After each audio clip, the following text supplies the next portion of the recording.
Coming to you live from Radio Cayman Studio. For the record. For the record. Hear from your government officials, independents, and the opposition on issues that matter to you.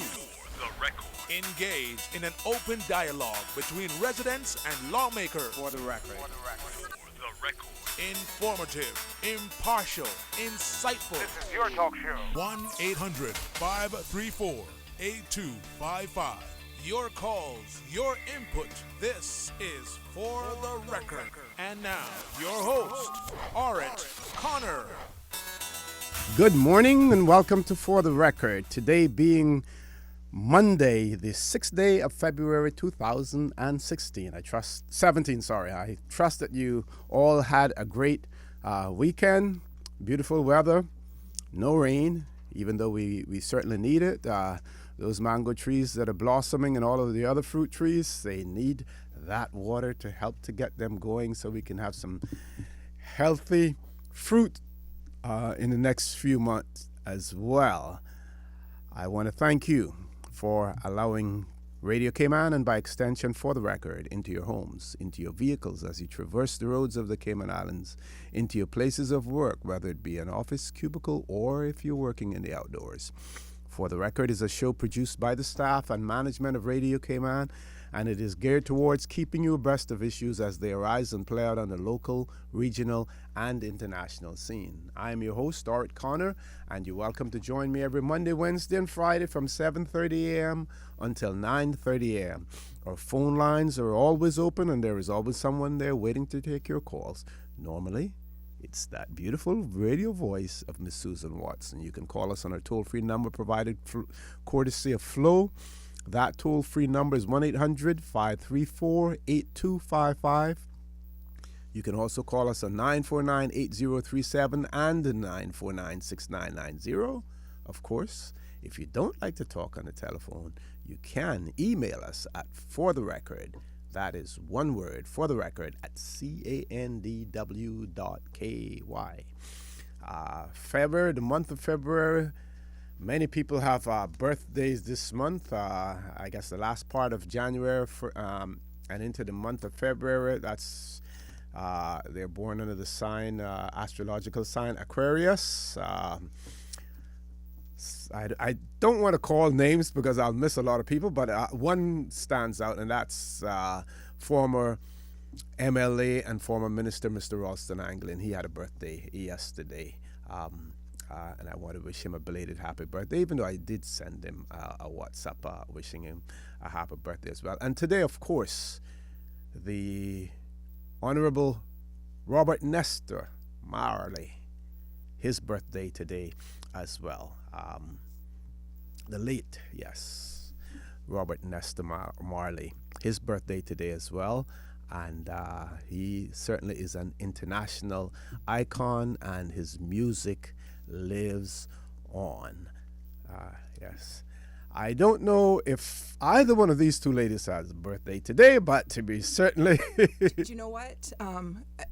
We don't, but my mother has a birthday today. So to Marita Ebanks, happy birthday. Happy birthday to Miss Marita Ebanks today as well. And in the event that you do not recognize the voice, we have in the studio with us this morning Dr. Tasha Ebanks Garcia, who is the Deputy Chief Officer in the Ministry of Education, Employment, and Gender Affairs. And of course, with us, the Honorable Tara Rivers, Minister with Constitutional Responsibility for Education, Employment, and Gender Affairs. Good morning, ladies, and welcome back to For the Record. Good morning, and thank you for having us.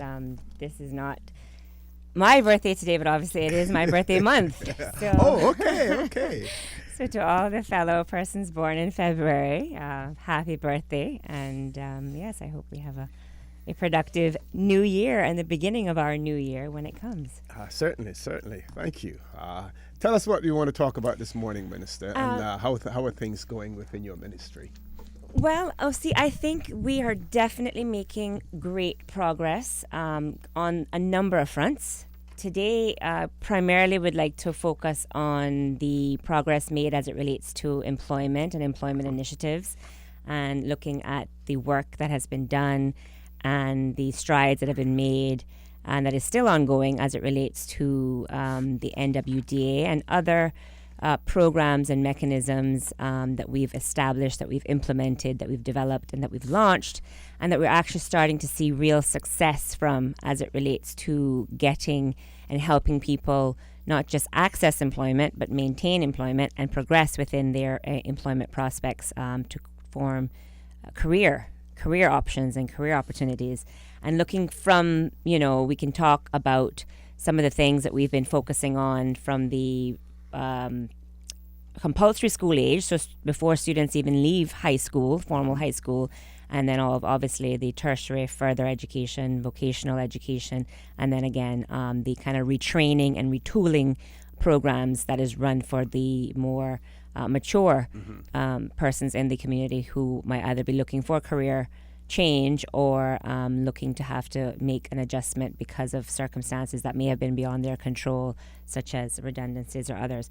But that's pretty much in a nutshell, I think, the conversation that we would like to focus on. But of course, I'm here and I'm able and willing to engage with your audience in any way that they would like to do so. Certainly, and I'm sure that they will. But I think we want to take advantage of the early portion of the show for you to at least get with your agenda, because we know how when those calls start to come in, then you sometimes have to interrupt your train of thought if there's another question that's unrelated to what you're talking about at that time. Certainly, OC. And so with that, I think what we want to start by doing is to basically outline the big picture. So we are where we are today. It is February 2017.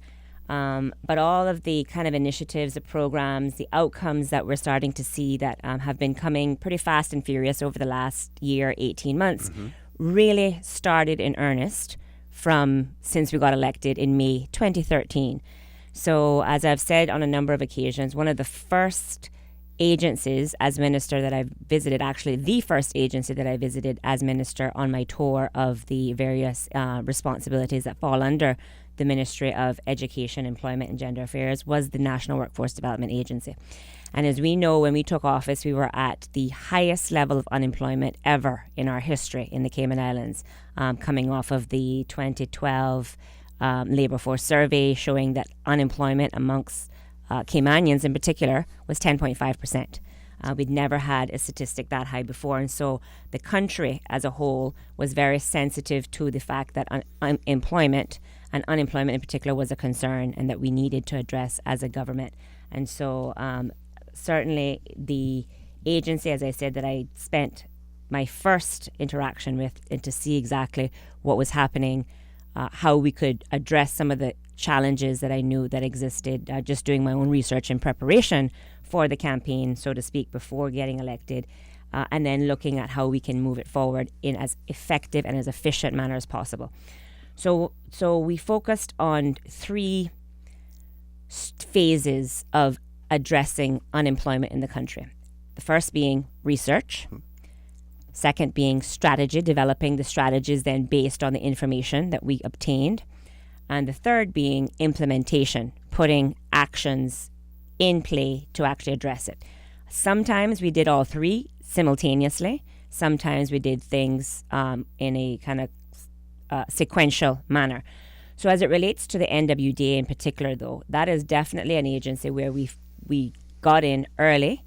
We figured out what needed to be done, and that was done, as I said, as a result of some key areas that I, as minister and as a government, we wanted to achieve, and that was making the NWDA really that clearinghouse, that agency where we can actually go to find out where what jobs were in the market at any given time. Now, I know we've had a conversation about this on a number of occasions. So this was always the big picture that started from 2013.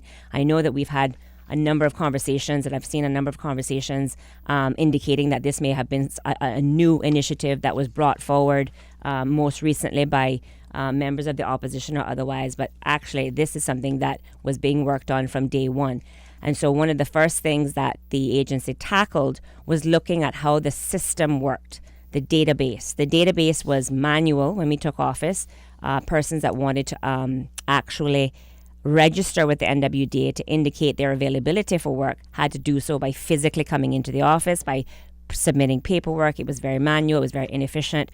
It wasn't very pleasant experience for either the job seeker or those persons who were working in the agency, because again, the agency was grossly understaffed as well when we took office. So we looked at how to improve the systems and making them automated and making them more user-friendly and making them accessible from your desktop, from your laptop, from the public library if you don't have access within your home, without actually having to physically come into Georgetown, making it accessible to all in the country. So that was a focus from the very get-go. And Dr. Tasha, when she came on board at the ministry later in the year, was given this explicit task. This is an area that needs to be focused on and that we need to see some results within year one. So that was the target set. At that time, we also recognized that we wanted to look at what other areas in the agency that we needed to improve to make it fit for purpose, but also make it something that was seen as an agency that could be utilized by employers as well as job seekers alike. And so the best way to do that was to actually convene a task force, an NWDA task force made up of users of the system in various sectors. So we had a number of private sector employers represented. We had public sector employers, and we also had obviously members of the ministry team in the employment section who were acting as not just the secretariat for the task force, but who were tasked with responsibility. And here is where I talk about doing things simultaneously. So the policy directive was, as the issues were identified, as the recommendations came forward by the task force, I wanted to see action taken to address those. And so what the ministry team did, the kind of internal team, was what the 8 priority areas, I guess, that were highlighted by the national the NWDA task force when they did their work. They did their work between, I think, October 2013 and about February 2015. 2014, yes, 2013 to 2014. So it was a very small, very targeted, very focused task force period. Once they came up with their strategies or their priority areas, the ministry team then developed over 50 specific action items to address those priority areas. And that task force that you speak about, Minister, who was it comprised of? I'll ask Dr. Tasha to kind of give us some of those details. Okay, well, let us take a commercial break first. We have to go to this break, and then when we come back, we will ask Dr. Tasha to do that. Please stay tuned. For the record, we'll be back shortly.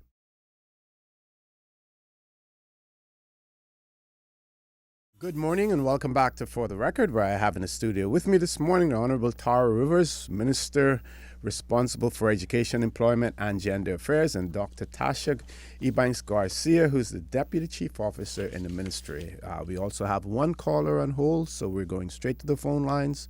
Caller, good morning. Welcome to For the Record. Good morning, Mr. O.C., and good morning to your guests. Good morning, Good morning. sir. This question is for the Minister for Education. I live in Cayman, and you got a daycare up here where my son goes to 3 years old, going 4. And you got a problem because he's been in the hospital now 3 times now. Last time was 3 days and 3 nights. Got some sun out there on the playground with they got all the equipment and stuff, the swings and the sliders and stuff. And the sun is terrible because a lot of kids have been sick in the hospital for the same thing. And I want to ask you if you can please to call Cayman and ask them to change it, because the people have been told them for months now and they would not do that.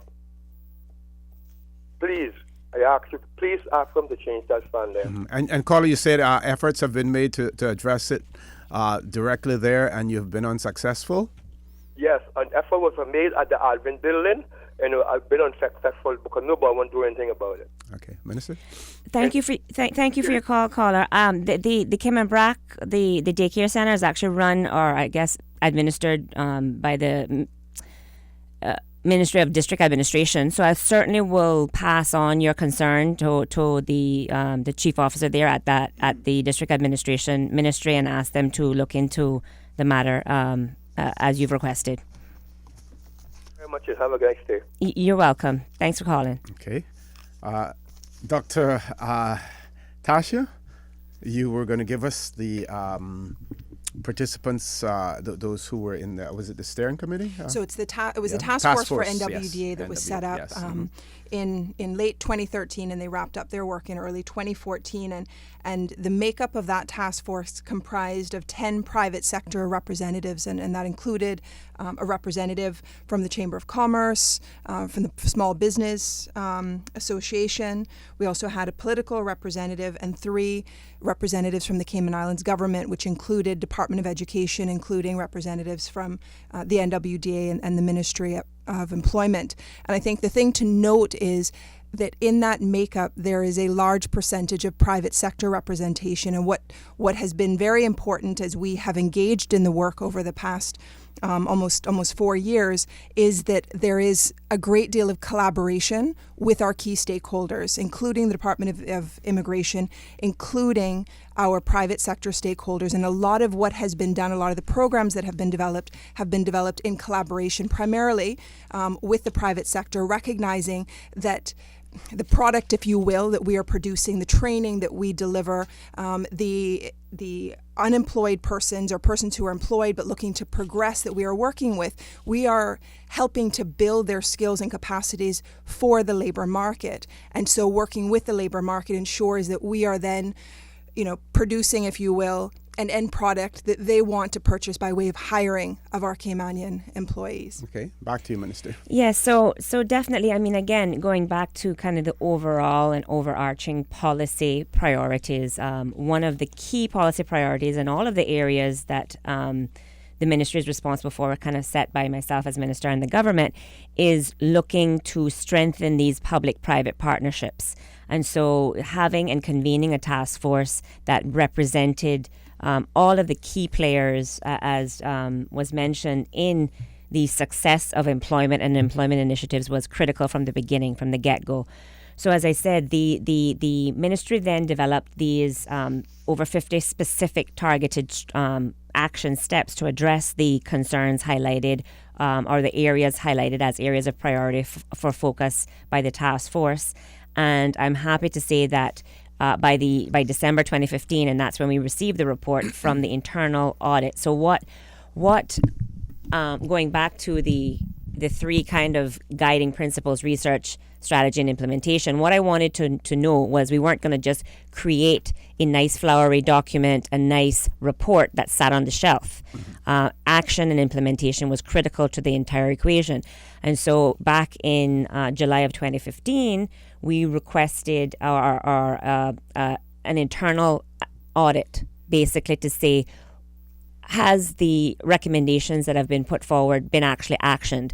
And by December of 2015, we got the report which indicated that over 90% of those actions had been implemented, and a number of them were still in train, and one of them required deeper collaboration with the Department of Commerce and Investment that was still kind of outstanding. So again, from a track record of actually not just identifying an issue, identifying a solution, but actually implementing that solution, the NWDA and the work of the ministry has certainly been effective to that extent. And so I wanted that to be independently verified, so to speak, by having that unit, which I'm sure are very familiar with. Their remit is to basically do these types of assessments to determine whether or not you're actually getting what you're expecting to get. So from in that regard, we certainly have made tremendous progress in working to develop the NWDA. We have tripled the staff, so to speak, in terms of trying to establish the various areas that fall under that NWDA. And now we have an employment services unit. We have a national training and development unit.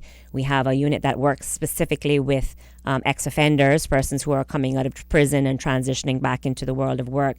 We have a unit that does with statistics and trying to organize and make sure that the actual process is, again, as I said, becomes even more user-friendly and available to provide the kind of information that we need to make the policy decisions going forward.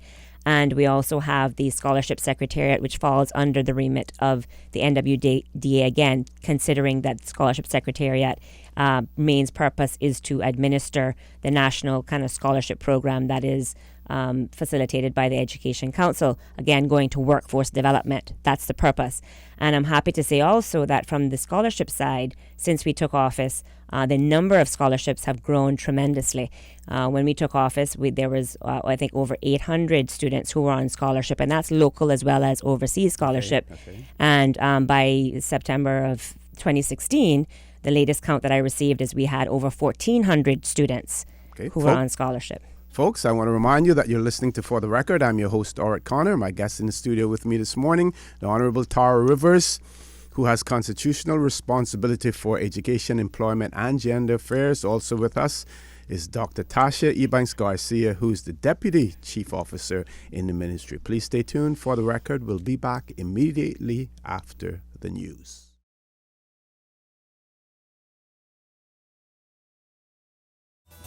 Good morning. Welcome back to For the Record, where I have the pleasure of having in the studio with me this morning the Honorable Tara Rivers, a minister responsible for education, employment, and gender affairs. Also, Dr. Tasha Ebanks-Garcia, who's the Deputy Chief Officer in the ministry. Just one housekeeping note for those of you who may be sending us emails in at For the Record at candw.ky site. We're having some difficulties in terms of receiving emails, trying to get that resolved. So if you have sent something to us and we haven't responded on air, please bear with us. We hopefully will be able to do that before the show is over. Meanwhile, we will continue. Of course, the phone lines are still open. You can call in as well. And maybe we should give you those numbers again. Our toll-free number provided courtesy of Flo. That toll-free number, 1-800-534-8255. You can also call us on 949-8037 and 949-6990. In the meantime, we're going to continue our conversation with our two guests. Back to you, Minister. Thank you, OC. So again, today again is to kind of reiterate the process and the progress since taking office in 2013. So we went and we talked about the work that was being done behind the scenes to improve the effectiveness and the efficiency of the NWDA.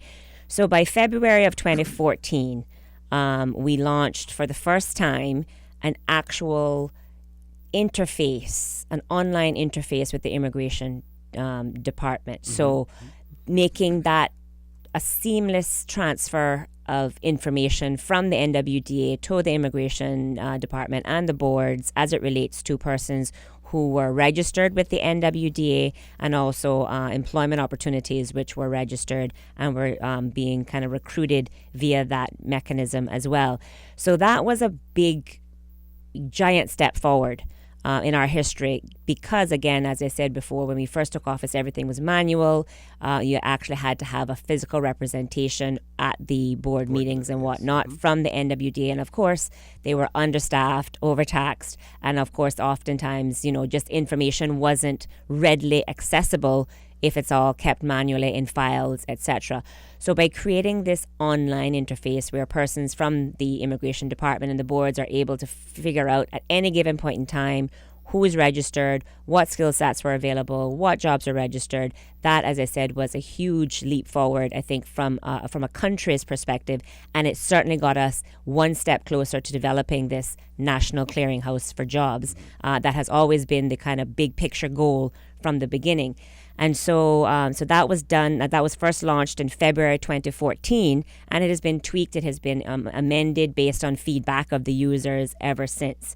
We also, by June of 2014, there was a fully automation of job seeker. So the job seeker online portal was launched as well. So again, that goes to where if you wanted to register to see what jobs are available, to make yourself available by actually uploading your CV, etc. That was you're able to do that from June of 2014 without leaving the comfort of your own home if you had computer accessibility there. If not, it was accessible, as I said, through, and it still is, through public libraries. Mm-hmm. Another major initiative to make things more accessible to the people in terms of trying to get them the opportunities to know exactly how to participate in the various programs that were being developed and were being launched was the NWDA launched the outreach days, so community outreach days. Again, we know the situation with persons who may have been unemployed at that time, who were actually struggling to make ends meet. It was, may have been a difficulty, especially for those persons coming in from the eastern districts, coming from West Bay, coming from the outer districts, the Sister Islands, etc., to get to Georgetown. So, in an attempt to make the services, as I said, fit for purpose, there was the push then by the NWDA to develop these outreach days, and those continue today as we speak. That was launched back in March of 2014, and they have continued ever since. So every month they go out to the various districts. There's notifications that are sent out, etc. So that's just some of the work that was done as it relates to developing the actual mechanisms of the NWDA. Some of the actual programs and some of the actual initiatives that we have focused on bringing to fruition was developing and launching a national internship program. And we can speak to some of those specific things that fall under that. We had one of the very first companies that came on board with us to launch this internship program was Prosperity Capital. And that is available for students who are studying locally, doing accounting. And we've had to date 3 different interns who have gone through this 6-month program with Prosperity Capital. We also launched, in collaboration with Cayman Finance and the Ministry of Financial Services, and of course our ministry, the Cayman Finance Student Education and Work Experience program as well. And again, this is where I said the strategy wasn't just for postgraduate or post high school students. We've been looking at trying to develop these opportunities for students before they even leave high school. And so this was an initiative that was launched back in 2015, April of 2015, targeting those students who were in year 12, who were in the dual entry program at doing either first year of UCCI or doing their first year of A-levels. We also had most recently, in this particular academic year, that is the September 2016 to June 2017 academic year, we launched in collaboration with the Public Works Department, we launched the what kind of fits under the National Apprenticeship Program, and that is an apprenticeship scheme for students who are studying at SciFec. SciFec had an internship program and still has a very vibrant internship program that is built in as a part of the curriculum for the students who attend SciFec campus during their year 12. So every student actually participates in some level of work experience as a part of that program. But what we wanted to do was take it one step further and actually develop and target and actually launch in an apprenticeship program which gives very focused, very directed skills development on the job with Public Works in various departments, the AC, HVAC unit, the construction unit, the building maintenance unit, plumbing, electrical. So there's a number of areas within the Public Works Department that has partnered with SciFec to offer this on-the-job training that is relevant to the world of work. What about job fairs that are put on by the private sector? Does the agency get involved in those as well? Do they have a presence there when job fairs are put on by private sector? Like, for instance, during the hiring for the opening of the Kimpton Seafire Hotel and things of that nature? Yeah, so what the department will do is reach out where it's made aware of any opportunities for particularly large-scale hiring from companies. We'll reach out to those companies to extend support and services in doing so. We've had situations actually where companies have asked us to look even to help them kind of shortlist applicants and help to coordinate opportunities to be connected with interested and available job seekers who are suitably qualified for the posts in question. And where there's opportunities to support, the department certainly does, is involved in the Chamber Job Expo every year, has a booth and ensures that individuals who participate in that event have the opportunity to learn about the services of the department. Mm-hmm. Now, last week we had a caller who called in and was that particular hotel was referring to the fact that bellhops, that someone in their family remarked that, you mean to tell me that even the bellhops, you couldn't find a Caymanian to do that job, sort of. That was one example. Well, interesting on that, we've partnered with Marriott for a couple of years now to do bellman training. One of the things that we've looked at with our training and development opportunities is, as much as possible to partner with the private sector. Either they help us to develop the training to ensure that the participants learn the core competencies and the skills that are important to the private sector. In some instances, as with Marriott, they develop it and they deliver it. And what we do then in partnership, our side of the partnership, is to identify persons who are interested in taking on roles as a bellhop, as a bell person, and connecting them with those persons and supporting those persons with other soft skills training that they might need. And Marriott takes care of the technical skills. And when we've done this in partnership with Marriott, one of their objectives is at the end of that training program is to be able to hire on individuals. And where they can't take all of them, there's certainly then individuals who have the training to be able to apply for other jobs in other hotels. Okay, we have one caller, but before we go to the phone lines, I want to extend a warm welcome to a familiar face. We go back a long way, yes. Department of Immigration. Mm-hmm. We have with us Ms. Tanya Ebanks, who is the Employment Services Officer with the National Workforce Development Agency. Ms. Ebanks, good morning. Welcome to For the Record. Good morning, Mr. Connor. Thank you for having me. Thanks for being here. Let's go to the phone lines. Caller, good morning. Welcome to For the Record. Good morning, OC. Morning, sir. Good morning to your panel. Good morning. Good morning. Morning. I'm listening here about the NWDA and the way they train in with these large companies, which is very good. But what about small companies like myself? Because I recruited an employee from the NWDA. What I find is she needs further tertiary education. Are you offering that to these recipients or to these employees? Tertiary education? Like further studies, like college. Sure. They need further education, yes. Yeah, no, thank you very much for that call. I mean, the short answer is yes. We have opportunities, as I said, through the... There are different levels of training that is facilitated either directly through the NWDA or in partnership with these companies as that we've been talking about. And then there's also the opportunity to take it to the next level, which is actually either through programs at UCCI or ICCI, local tertiary education institutions here. And then there's also opportunities for overseas. All of that is available and accessible through the scholarship secretariat, the work of the scholarship secretariat, and the applications that are made to Education Council for funding for specific programs as well. And right now, actually, I think we are in the process of, we've just, I think, the cycle for applications for the overseas scholarships have just ended.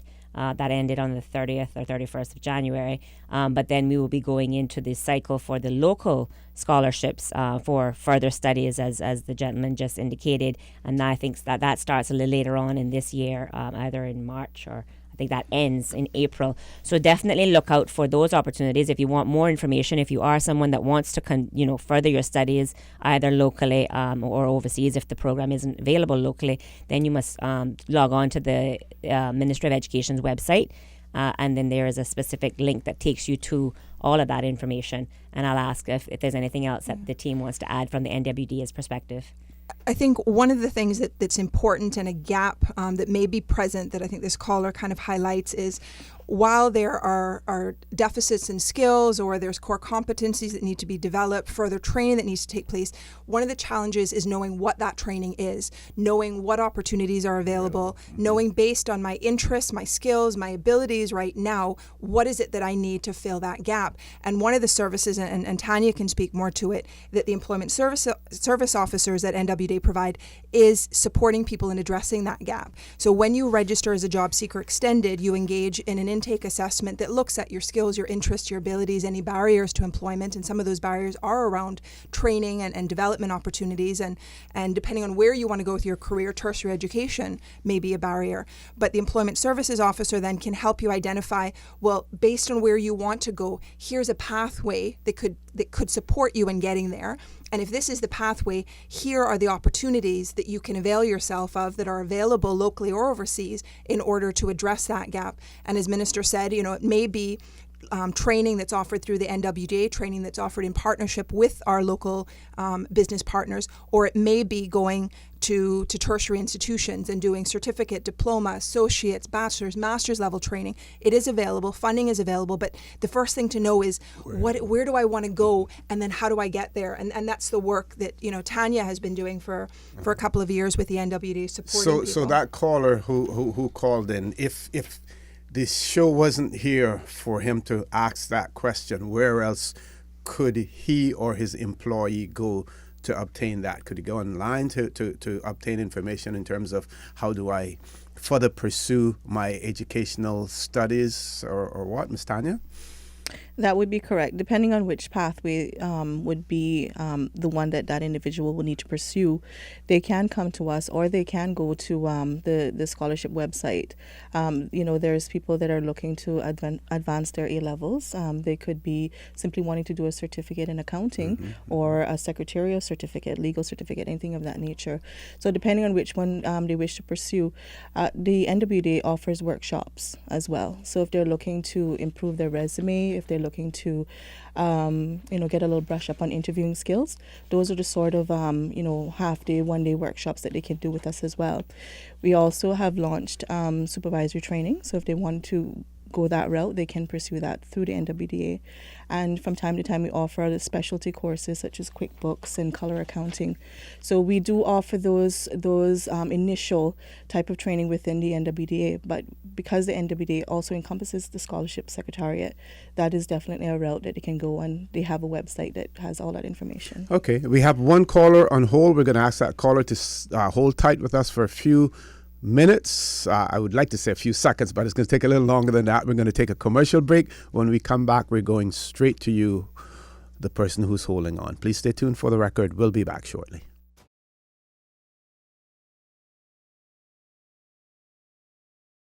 Good morning and welcome back to For the Record. As promised, we're going straight to the phone lines, and we want to thank that caller for being so patient. Caller, good morning. Welcome to For the Record.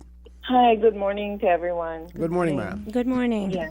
Hi, this is Lorna Bush. I had a couple of questions, but for fear of running out of time, maybe I should just get to the main one. Going back to some figures last year that were published on the ESO, it stated that there were 1,575 Caymanians unemployed at that time, and that represented 70% of the total unemployment. Can you say whether the number of unemployed Caymanians has been reduced from that number of 1,575? And callers, because you were so patient, we'll give you an opportunity to ask maybe one or two more of the other questions that you had as well. We'll have them take note of your first question. Ask a couple more if you want. Okay, great. The second question was, can you state what the number of hires at the Kimpton Seafire that recently opened? Can you say if specifically how many Caymanians have been hired, or since you may only have the figures through the NWDA, I've heard you speak about your partnerships, etc., but is there any tangible evidence or, a number, something that we can quantify that says how many Caymanians have been hired at the Kimpton Seafire? Thank you very much, caller. You're welcome. Ladies? Thank you for your call. I don't have the stats to hand to comment on the numbers as it relates to the specific number that you quoted about the last labour force survey as compared to this labour force survey.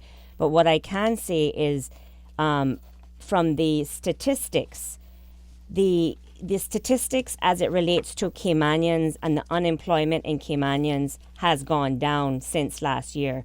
we had the current level so from the 2016 labor force survey, the number of Caymanians, or the rate of unemployed for Caymanians, is at 5.6%. That means essentially 1 in 20 persons who were looking for work as a Caymanian is out of work. Back in the 2015 labor force survey of October, that statistic was at 6.2%.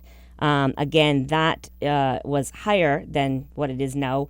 And going back a year earlier, so from the labor force survey of April 2015, the statistic for unemployed Caymanians was at 8.3%. So we've gone in 1 year from 8.3% unemployed for Caymanians to 5.6%.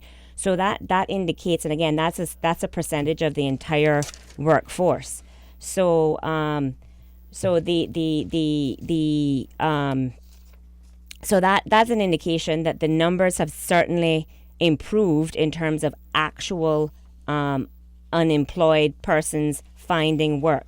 I was looking to hopefully put my hand on some details about the actual, what that translates to into numbers of persons being employed, but I think Dr. Tasha has actually been diligently looking online, and I'll ask her to, if she's able to give us any information about the actual numbers of persons who have been hired or is now, I should say, employed as compared to the last year's labor force survey. Yeah, so I just pulled up, and I mean, if you look at the ASO website, they've got the the spring 2016 report. So as it relates to unemployed Caymanians, spring 2015, there was 1,575 Caymanians unemployed. And in the spring of 2016, that number has gone down to 1,111. And in terms of employed Caymanians, in the spring of 2015, we were looking at 17,410. And by the spring of 2016, we were looking at 18,584. So certainly the number of Caymanians employed has increased, and the number of Caymanians who are unemployed has decreased. Thank you very much, Dr. Tasha, for able to fill in those specific details to that very specific question. So I think in summary, the answer is yes, we have seen concrete example of numbers of employed Caymanians increasing in this growing economy. To your question about the number specifically as it relates to Kimpton Sea Fire, I certainly don't have those stats to hand, and I'm not sure if anybody in the studio has those stats to hand, but that is something that we can certainly get that information and provide that at a later point. Okay, we have another caller. Caller, good morning. Welcome to For the Record. Good morning, Mr. Connor, and good morning to Minister Rivers and Dr. Tasha. And we also have Miss Tanya Ebanks with us. Good morning. Sorry. That's okay. Sorry. Good morning to you, Tanya. Anyways, I have a couple of things. I haven't heard anything. Maybe I missed it, but I apologize if I'm asking it again. What are the statistics at the NWDA as far as their list of unemployed, employable Caymanians that they have on their list? I'm not talking about the unemployables, because we know we have a lot of those. And also, what are the statistics from the NWDA? The reason I'm asking for the NWDA statistics is because I do not trust the ESO. And I've said that publicly oftentimes, and I have my reasons for it because I've done my own research. And I don't think you should trust it too, Honorable Minister Rivers.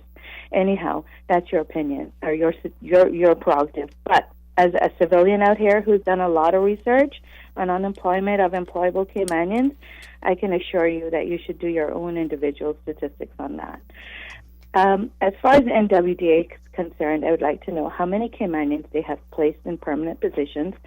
Are they still in those positions? What were those positions? And by saying Caymanians, I'm not talking about Caymanians with status. I'm talking about our own Caymanians, our true Caymanians, because they're the ones that are constantly being shoved in the cracks and passed over for many of these jobs. Those are the statistics that we the public out here want to hear, want to know what those are. And also, any statistics that you may have on Caymanians who have applied with the NWDA, what has the NWDA assisted them? Because there are a lot of Caymanians that complain to me, and I have multiple emails, multiple letters, multiple text messages, you name it, from hundreds of Caymanians who tell me that they went and they registered and they've heard nothing back. and it's been 2-3 years, and they've called and they've left messages. They've gone there and they've left messages because the individual is not available to them or whatever. So I'm thinking that those statistics are the ones that you really need to unearth, turn those rocks over, and get those out here to the public, because by not doing that, it's basically just leaving the NWDA to do whatever they want on their own, and they're not really producing. To be perfectly honest, they're not.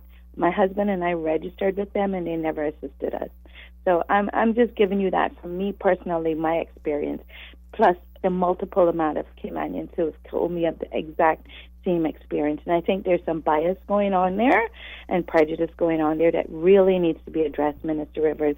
You really need to get to the core of that department. Either turn it into a full-fledged recruitment agency or close it down, because it's really not helping. One last thing I wanted to say to you. Yeah, one last thing, Minister Rivers.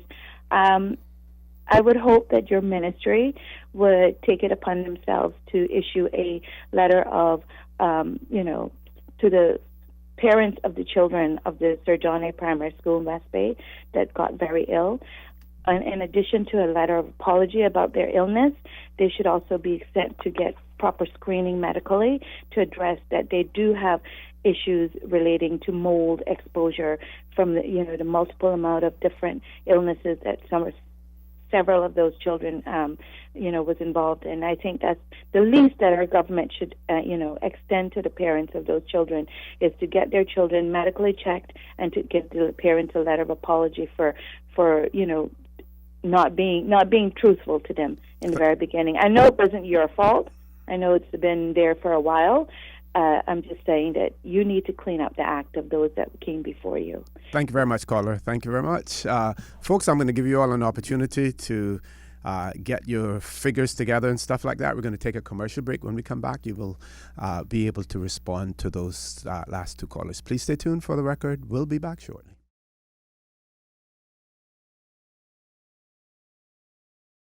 Good morning. Welcome back to For the Record, where I have in the studio with me this morning the Honorable Tara Rivers, Minister with responsibility for education, employment, and gender affairs, Dr. Tasha Ebanks Garcia, Deputy Chief Officer, and Ms. Tanya Ebanks, who's the Employment Services Officer with the National Workforce Development Agency. Before we answer the questions and address the issues that were raised by the callers, one person emailed me, and or actually it's a WhatsApp. They do business with the Kimpton Hotel and say that there is an opening for a bellman at the Kimpton Seafire Hotel. Say the lady told me 2 weeks ago, not sure if it's filled yet, as I have never seen a Caymanian there. The lady was interested in a Caymanian, in employing a Caymanian for the bellhop job as well. So one of our listeners has shared that with us. Minister? No, well, great. And I think what certainly the NWDA is in a position to do is they would know who had went through the training, as Dr. Tasha outlined, with respect to the training that was facilitated by the Marriott. And I mean, I'm certainly sure that the NWDA will be able to provide that information to the Kimpton if they are interested in finding out and registering the position with the NWDA. Then those connections can be made that way. So I want to thank that. They've given me the contact, the name of the contact there as well. So I'll share that with share you, that and after, then yeah. you can get onto them. Perfect. And I want to thank that listener for responding in that way. As it relates to some of the specific questions about the successes or the alleged lack thereof from the NWDA's perspective, I'm going to ask the team in the studio to give us some of the concrete success stories. And unfortunately, not everybody that interacts with the NWDA for various reasons, as is, there's always three sides to a story. So there's various reasons why people aren't successful in their efforts. And of course, that is unfortunate, but I think that's the reality that we deal with on a day-to-day basis in every area of life. But certainly to say that the agency has not been successful in helping anyone is not true. And so from that regard, I'd like to turn it over now so we can hear some of the actual programs that have been implemented and some of the actual concrete successes as a result of the persons engaging in those programs and working with the NWDA.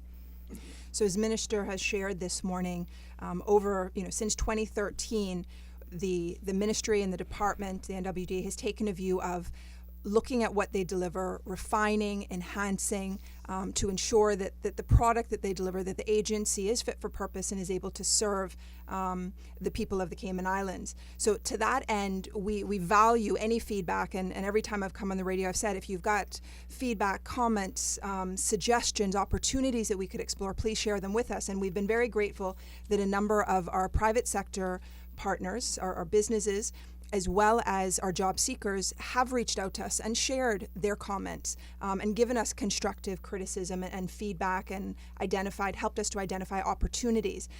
Out of all of that, if you'll recall, in February 2016, the government piloted Ready for Work. And what Ready to Work was an opportunity to take all of the best of what the NWDA does, the vision for how it could do that better, and any opportunities that were available, and to build that into a pilot program. And we needed to do it as a pilot program so it could be small enough so that we could test it and refine it as necessary. So over the course of that pilot, we worked with 137 job seekers. At the end of the pilot, which wrapped up in January of this year, 92 of those 137 were still active. So we had 45 persons at the end of the pilot who weren't active. But what we've looked at that 45 is a number of them needed support and services that were not available in the department. So some of them... And when you say active or not active, what so not active, as in they kind of fell away from the program, or they withdrew from the program. Okay. Mm-hmm. But those are an important group to us, because we want to understand, well, what is it that the program didn't provide that those people needed? And when we looked at it, we're continuing still to kind of look at the data and engaging those people. Some of them were in need of health insurance. We tie health insurance to employment. So if you're unemployed and have no access to health insurance and you're sick, if you can't access the treatment you need to get better, it's going to be hard for you to show up to training, to show up for interviews, to commit to work. So you had some individuals we had individuals who were actually so ill that they end up getting air ambulance to Miami. During the course of the program. They then weren't able to continue with the program, and for many of them it was illnesses that should have been addressed previously, but no health insurance. I can't get access to a doctor, and I can't afford a doctor without health insurance because I have no job. I need that support with money. For some of them, it was challenges with their support system, and they weren't able to commit to the training. And if you can't commit to the training, the question then becomes, how are you going to be able to commit to a job, to an employer? And so part of that was a lack of a support system. And so in working with them, they felt that they needed to step away in order to get, to be able to set up the structures in their life so that, if they were a single mom of 3 kids, when kids get sick, I still have to go to work. How do I do that? Or when my car isn't working in the morning, I still need to get to work. My kids need to get to school. How do I do that? So some of these individuals stepped away from the formal training so that we could help them with some of those skills. Some of them needed mental health assessments. They were red flag while the department doesn't diagnose, but based on the symptoms they presented, we felt they needed to have a mental health assessment. Some of them needed counseling support that's not currently provided in the department. And so those individuals, we are tracking them and we're continuing to work with them, but they're not active in the pilot program. So we have 92 people who at January 12th were still active in the pilot program as we prepared to wrap up the pilot. Of those 92, 62 of them were employed. So through the program, what we do is we look at their interest, abilities, skills, any barriers to employment. We provide them with opportunities for formal structured training. A lot of that is around soft skills because employers are telling us that, we can deal with a lot of the technical skills, but we need somebody to address the soft skills. So we do a lot of work around soft skills. We provide counseling support, group support for those individuals. We also provide HR support. So Tanya, through the pilot, was the program coordinator for Ready to Work. And so what she would do is support individuals in preparing for employment opportunities. Employers would contact her and say, listen, I have this job that's available. And Tanya would actually shortlist candidates for them and prepare those candidates who were suitably qualified or had sufficient skills to meet the minimum requirements for the job and had the potential to do that job. once there was a connection between a job seeker and employer, either through Tanya, or we also encourage our job seekers, keep doing your own independent job seeking activities. Don't rely on the agency, because we're about developing and promoting independence and self-sufficiency and accessing, progressing, and maintaining an employment. So once they're connected with an employment opportunity, we then, through the first 6 months of employment, have built in a rigorous assessment process. Because one of the things that our job seekers tell us is that, miss, before I get to the end of my 6 months, they let me go with 24 hours notice, but I don't really know why they let me go. Mm-hmm. And so what we wanted to do was make sure that our job seekers had the best opportunity to be successful through the first 6 months of employment in order to transition then into long-term gainful employment. And through that 6 months, at the 1 month mark, at the 3 month mark, and at the 6 month mark, there's a formal assessment appraisal that the employer does. They share that with their employee, their job seeker. They also share that with the department, because then what Tanya is able to do is look at the feedback, and some of the feedback in the 1 month, the department steps in, provides additional training or group support or one-on-one coaching support to address those barriers or those challenges, whatever the employer is seeing. And then what we're finding is at 3 months, they're not presenting in that way. So whatever the issue was at 1 month, we nip it in the bud, and then at 3 months, we're not seeing it. And anything we're seeing at 3 months, by 6 months, it should have been dealt with. So in piloting that then, we've got 62 people who are actively employed. At the January 12th mark, we had 35 of those that were already in long-term employment, and 27 were still within their first 6 months of employment. Now, out of those that weren't employed, we have 30 participants in the pilot who were still actively involved in training and development opportunities. One of them was working part-time, because the other challenge we have is that while long-term gainful employment is the goal, if I am hungry and need money today, I will pick up a job where I can pick up a job. Now, there may not be a future in that job. And the challenge with that is that while I'm doing this part-time job where there is no future, I may be missing out on opportunities. So we're working with people, who are kind of trying to balance that. So 1 in part-time employment, 2 are in internships, formal internships, because when they were assessed, part of the challenge was they didn't have sufficient work experience in order to be competitive in a recruitment process. So they're in internships, and 27 individuals are still working with Tanya now that the pilot is done, still working with her to continue their training and development opportunities and engaging in active recruitment. So through the pilot, with the pilot having been deemed successful in terms of how many participants accessed employment, how many then went on to maintain long-term employment, but also how many participants simply just grew and developed from the process and were then able to be more competitive through the recruitment process. We are now looking at taking this program and mapping it across the NWDA so that the full resources of the NWDA will be used to deliver this program. So in the pilot, we had a small number of resources. Tanya predominantly was the resource, and we were able to second another individual for a few months, and we had some admin support for Tanya. But if we're going to be able to support all job seeker extendeds, all Caymanians who are interested in really getting full support and services, we need the resources of the agency to deliver this, and that's where we're at now. Okay, folks, I want to remind you that you're listening to For the Record. I'm your host, Stuart Connor. My guest in the studio with me this morning, Honorable Tara Rivers, Minister responsible for Education, Employment, and Gender Affairs, Dr. Tasha Ebanks-Garcia, Deputy Chief Officer, and Ms. Tanya Ebanks, who's the Employee Services Officer with the NWDA. Please stay tuned. We're going to headline news. When we return, the conversation will continue with our 3 guests.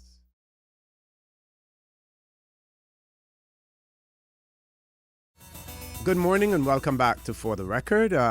Dr. Ebanks-Garcia, do you want to continue, or do we go to Ms. Tanya now, our Minister? Well, I think it's important that we kind of pause and do a bit of a recap of the actual numbers, and to make it clear that there have been real people impacted positively by this pilot program that was launched last year. That is the Ready to Work program. So as was mentioned, we had 137 total persons who started for various reasons. 45 of those persons could not continue, as was outlined earlier. 92 of those persons are still actively involved in the program. That is 67% of the people that started are still actively involved. Of those 92, 62 people are employed.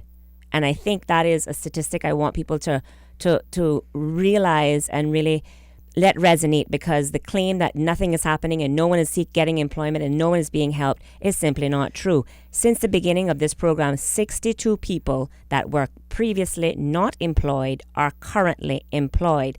And of those 62 persons, 35 of those are already successful in gaining long-term employment, meaning they've passed their 6-month mark in this particular program, or they've received in full-time employment as a result of participating in the program maybe before the 6 months had even expired. So again, that's 35 people who have permanent and pensionable, I guess you would call it, jobs, who did not have those jobs prior to this program taking place. I'm also made aware that there are 52 employers who have been actively participating in the program as it relates to hiring and taking on persons to be employees. And 8 of those employers have engaged more than one participant from the Ready to Work program. So we have many repeat customers, so to speak. Again, that speaks volumes because it is now resonating in the employment sphere amongst employers that this program is worth supporting, and we certainly want to expand it, as was mentioned. But the success of the program being successful as we roll it out across the NWDA, but also across other industries, will require more employers coming to the table and continuing to partner with the NWDA in this regard. But we've seen so far, as a result of the pilot, this program certainly is worth supporting from both the employer side as well as the employee side. And I also want to mention that the fact is, from the budgetary perspective, this is not, and it has not panned out to be, a situation where the government is paying for employers to take on employees. That simply is not true. The statistics actually show that very few of the employers actually take advantage of the subsidy that is provided during the 6-month period as compared to what was budgeted for. And what was budgeted for was budgeted from the worst case scenario because we wanted to make sure that the program could be rolled out. But in actual fact, what it shows is that the employers like the support. They like the wraparound support. They like the having an officer at NWDA that they can work with and work through issues that may come up during this period, more so than the financial support that was offered. So I'd just like to ask Tanya now to give us some specific kind of concrete details about success. If I can just shoot one more question to you that came by email as well. It says, can you please ask Dr. Tasha Ebanks-Garcia if she can provide the public with data as to what areas of employment have they provided training for through the program she referred to. Moreover, what are the numbers by the different sectors? Thank you. So that's an opportunity for you to think about that, Dr. Ebanks-Garcia, while Ms. Tanya will talk about the success of the program. Thank you, Mr. Connor, and thank you, Minister. It's really my honor to be able to bring these stories to you. And just as a segue from what the minister has mentioned, is that what people don't realize is that participants have gone out there and found their own employment as well, not just as a result of the partnerships that we had. And what's been really wonderful with the employers is that those jobs that the participants found for themselves, when reaching out to those employers, in most cases, those employers have been happy to come on board and have not taken the subsidy. So they're saying, I like the support. One specific story that speaks to that is a young lady who had been unemployed. I've been working with her as an ESO for over a year, probably almost 2 years, and then working with her through this program, she got an opportunity, by going through this sort of soft skills training, and within the first 3 months of her performance on the job, the employer reached back out through the 3-month evaluation and said she's doing great. However, if she could be given some customer service training, that would really kind of, top it off. And it just so happened that just at that time, within a week, we were offering that course. She reached out, the employer agreed to it. She came in, and now she's the icing is on the cake. She is definitely taking advantage of that extra brush up on her customer service, and it's proving well for her. Okay. Now you speak of the soft skills for the benefit of our listening audience. Can you describe soft skills training? Yeah, and I guess this goes to answering the question from the caller, the areas of training. So through this program, recognizing, and again, one of the reports that was done through the work that Minister said when we talked about doing research to underpin all of this is the Interministerial Committee report on employment, looking at the policy and strategy for employment. And through that research, a number of surveys were done with employers and job seekers, and we used the outcome of that research, that data, to help to develop this program. And what employers were saying were some of the challenges, some of the areas was around looking at like conflict resolution. Building positive relationships, having healthy professional relationships with your colleagues, customer service is key to businesses, communication skills. So we built those, drawing from that data. Those then formed kind of the soft skills training, and through this program it was 10 days of intensive soft skills training, around that, looking at how do we advocate for ourselves in a healthy way, how do we problem solve, how do we engage, work in a very diverse work environment and build relationships with those people that we are working with, healthy, positive relationships. So that's some of the soft skills, and answers the question regarding the areas of training. And then where that translate in terms of the labor market is, looking at where have these individuals accessed employment through their involvement in this program.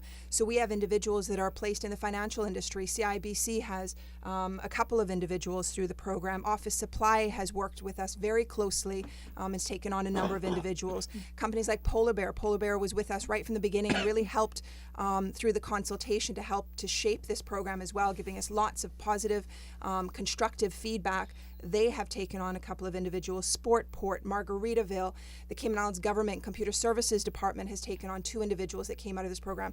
So when in hearing that, the range of opportunities that are available, Foster's Food Fair has taken on individuals through this program. A number of companies, everything from CIBC through Office Supply, Cayman Islands Government, Foster's Food Fair, and the list goes on. 52 employers have taken on individuals across industries. Okay, Ms. Tanya? Thank you. So continuing on, there are different individuals in this program, and I think that their stories need to be heard. Their stories touch various demographics in Cayman. I mean, looking at the earlier cohorts, one that we have to bring up over and over is one of our former incarcerated. I just have to keep repeating his story because it is so amazing in that here he was getting ready to be released on temporary license, or RODL, as some people might know, and saying to me, I had all the dreams that I had for him. I had the perfect job for him based on his on him matching a particular job that was provided as well as his resume. And he said to me, this is not something that necessarily that I want to pursue at this time, but I'll consider it. But here's, and he did not stop until within that first week when he got that job, and he said to me, you know what? It is not for me. I really want to pursue this as my passion. And so we made that happen. And today he has passed his 6-month mark, is doing extremely well, and is well liked at the organization, and is just a success story. It can work for those persons because if society does not come together and support these individuals, then they have a risk of reoffending. And here he is on the right pathway. I just wanted to add as well, in the earlier cohorts, Dr. Tasha spoke about the individuals from CIBC. Well, those 2 individuals' stories are remarkable as well because they sat unemployed for 2 and 5 years respectively. Wow. And their mothers, they have been taking little opportunities just to feed their children, but were just striking out. And they were subject of redundancies. People criticize the NWDA and not wanting to align with the NWDA, thinking that the clients there are persons that ordinarily couldn't be hired anyway. That's not true. These are real people with real stories, and these individuals have also passed their 6-month mark and are full-time. In fact, they were hired outright but they have done so well. I mean, they're eligible for all sorts of benefits that ordinarily they would still be sitting to today. Let me just intersect with some other stories. Besides just being hired, there's individuals who now look at this program as like a saving grace, in that it helps to give them a purpose each day. You know, we have the project-based training that we're moving on to our next stage now, and they've said, don't let it stop. What am I going to do with my time? Because they're now afraid to be out there unsupported, which is what the NWD and this program does. And so we find ways to keep them engaged. I just want to speak that we have a demographic within the program as well, which is Passport to Success people. And just to show you that there is a natural progression between the two programs. We know that the Passport to Success people are the younger demographic, you know, you're 18 to 24. And we do have a story that I wanted to mention in this young lady who, within her first 2 weeks of the soft skills training, she got an opportunity with a Big Four accounting agency, and she was extended because she performed so well, and now she's just been poached away from that company for a full-time hire, actually, coming from Passport Success, completing Ready to Work, getting an internship while in there, and then moving on to full-time employment.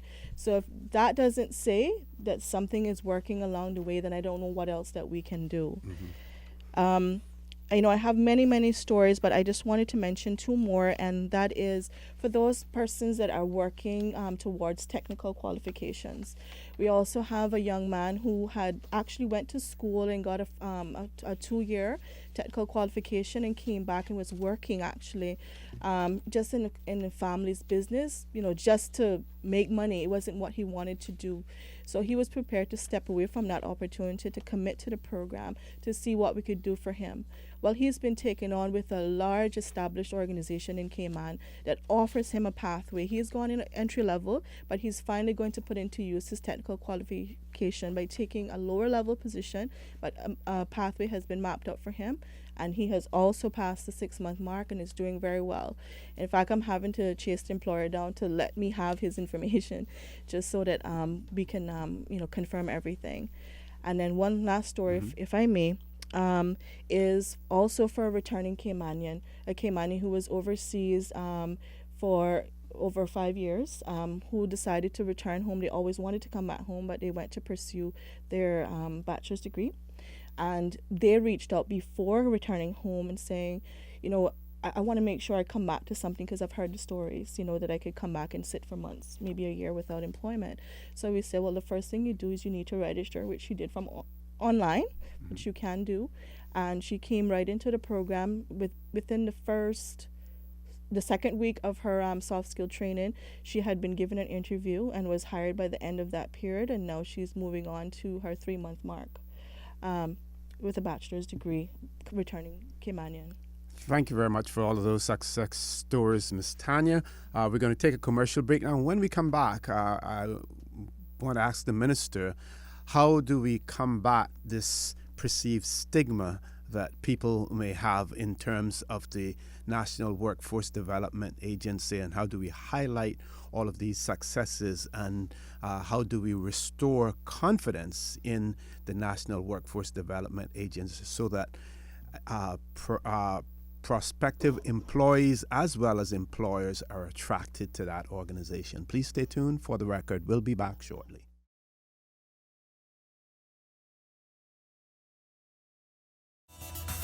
Good morning. Welcome back to For the Record. We are on our final leg of the show this morning with the Honorable Tara Rivers, Minister responsible for Education, Employment and Gender Affairs, Dr. Tasha Ebanks Garcia, who's the Deputy Chief Officer in the Ministry, and Ms. Tanya Ebanks, who is the Employment Services Officer with the National Workforce Development Agency. Minister, my question. Sure. Thank you very much for that question, because I think it's a very important question. And the short answer is, this is one of the reasons why we are here today, is to do just that, to help to break down what is now, I think, a misconception about what the NWDA does or doesn't do and is effective or not effective at it. You know, like I said, I'll be the first person to say, when we took office, the office of the NWDA was established back in 2012, but it was pretty much left to its own devices. It had a very, very skeletal crew of 4, possibly 5 people. It was very manual, very inefficient. didn't have the clear direction, didn't have the clear scope, didn't have the full suite of resources that is there today. We certainly have put a lot of effort and emphasis, as I said, during the past couple of years to get it to where it is today.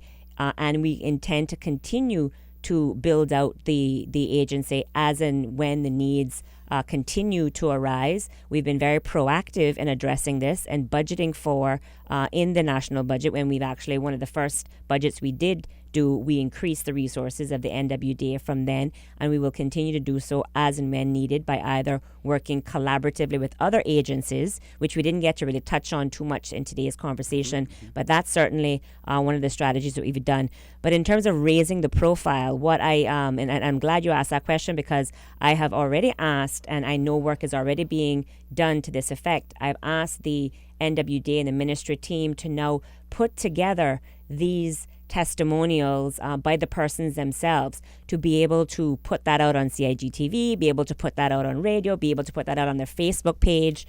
A lot of that has already started to happen. So I would highly, highly, highly recommend people, if you are not, if you have not liked the NWDA Facebook page, please go and do so, because a lot of information is being put out in terms of programs that's available, in terms of successes that we're having, in terms of individual stories as well. We did recently, people may have been familiar with one of the apprenticeship program. Again, I know we've been jumping over the place and focusing a lot on the Ready to Work, but in addition to Ready to Work, we have launched a number of apprenticeship programs which did not exist prior to us taking office and did not exist prior to, like I said, the last administration coming into power.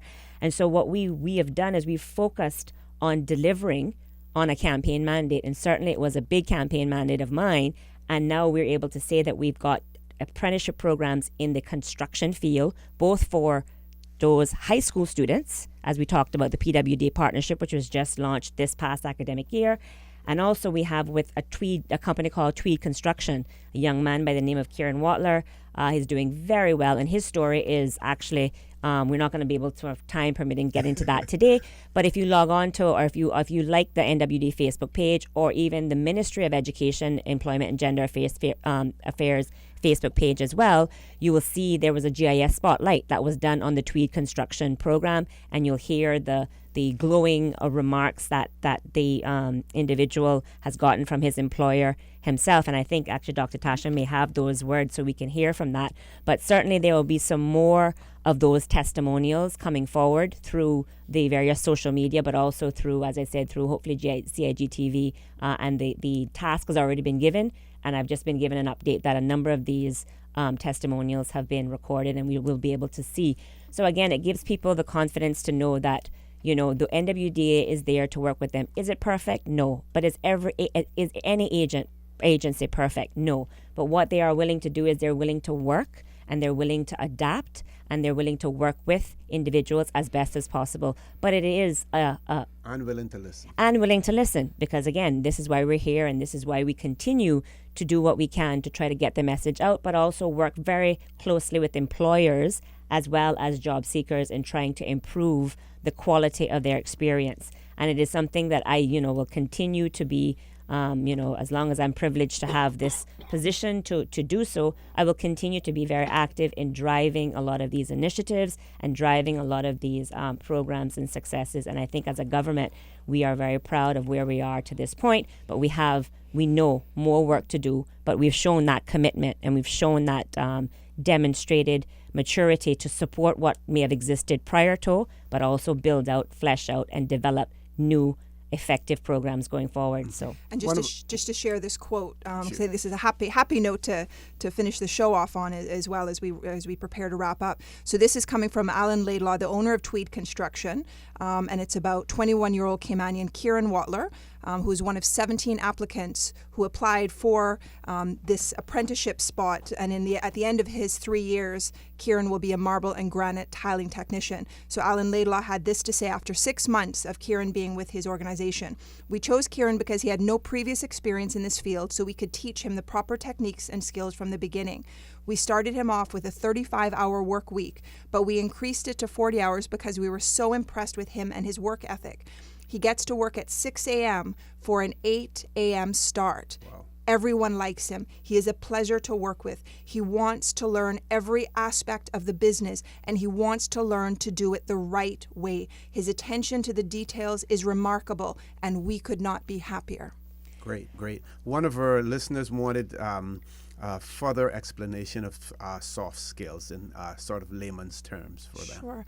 So kind of similar to the quote and some of the things that Alan highlighted in this quote, it's those skills that are not technical in nature. Mm-hmm. So employers say, yes, we'll teach them how to do the job, the technical aspects of the job, but it's stuff like your attitude, how to have a positive attitude, coming to work on time, being able to integrate with a new team, being able to work with other people, work in a team environment, being able to not get along with somebody, but be able to still work with them, and to have the skills to recognize the ability to be able to get along with others, to be able to share your point of view without it being an argument, but to be able to have that healthy dialogue. So these are more behavioral skills as opposed to technical skills. And attitudinal. I think the thing too is being, and I know people use this cliche a lot, seeing the glass is either half full or half empty.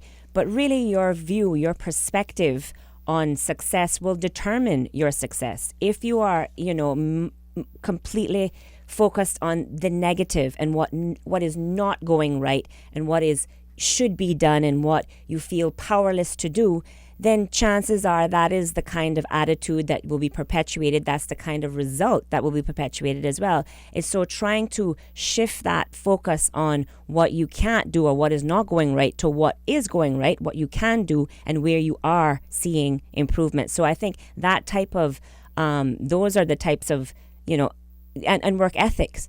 Knowing that, listen, it doesn't matter what you're tasked to do it well.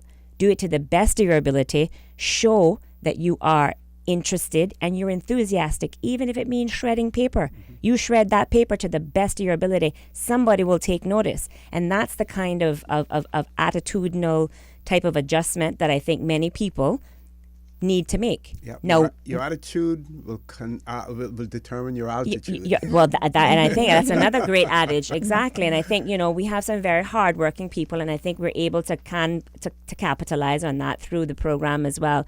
So certainly the one thing I wanted to actually to get in and so people are aware, and it very much in keeping with what Tanya had illustrated, the example of the college student who was looking to return to integrate from being a student to the world of work. One of the areas that we found was a gap when we took office was that there wasn't this type of a transition process in place for our students. The government, as I said, and I've demonstrated, I indicated that since we took office, we have increased the number of scholarship students dramatically from just over 800 when we took office to now over 1,400. So we continue to invest in human capital development. There's no question about it. So in this era that we're about to enter into in leading up to the elections, you're going to hear a lot of inaccuracies about lack of support and whatnot. These are the facts. But what we also recognize is that we needed to do a better job in helping those students transition from being student to being either employees or themselves employers as entrepreneurs. So there is an actual registration requirement for all of our scholarship students to register with the NWDA as students within a student portal so they can access the internship opportunities, the apprenticeship opportunities, and the training and development opportunities, and the employment opportunities that we've just been talking about today. Okay. Very quickly, final or closing comments. I don't want to say final comment. Closing comments from each one of our guests this morning, starting with you, Ms. Tanya. Okay, thank you. I could speak volumes to all the technical things that have happened, but there is a subtle thing that I observed happen as well, which as a Caymanian I can proudly say, this is not the reputation that we deserve, and that is oftentimes we're referred to as crabs in a bucket. And I think those of you that have heard that before know what that means. However, through this program, there's been a bonding of these Caymanians in the program. And on two or three occasions, I can identify where a Caymanian has sought an opportunity for a fellow cohort member, and those individuals have been hired as well. So that speaks to me that that's a community helping each other, and by extension, it helps the wider community. The more Caymanians that are employed is the better it is for our society, and this program, not intentionally, but has facilitated that opportunity for others as well. Dr. Ebanks Garcia? Yeah, I think one of the things, hopefully, that we've been able to demonstrate today is that over the past few years, a great deal of work has taken place within the civil service through the leadership of Minister Rivers and Cabinet and the political directives that we have been given, projects that we have been asked to carry forward, that a great deal of work has been taken place. And as that's happened, it's been taking place in consultation and collaboration with our private sector partners, with our other government stakeholders, such as the Department of Immigration, and a lot of great work has taken place. Are we there yet? No. Are we continuing to move forward? Yes.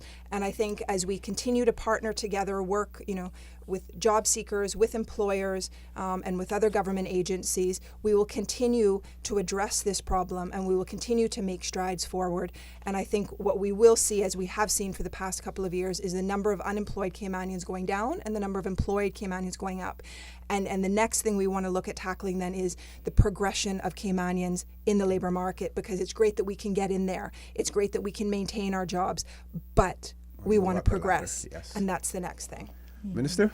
Yeah, I think just pretty much summarizing what was been said before is we are pressing forward with determination, with drive, and with a commitment that I think the country should be aware of and should take comfort in knowing that since day one, we have been working to address the issues and the concerns of employment. We have seen success, real tangible success in this area, and that is reflected in the numbers of employed persons, in particular number of employed Caymanians increasing year over year, and by extension then the unemployment rate decreasing from a high of 10.5% to a low at this stage of 5.6%, which is the lowest that we've seen for Caymanian unemployment in over a decade.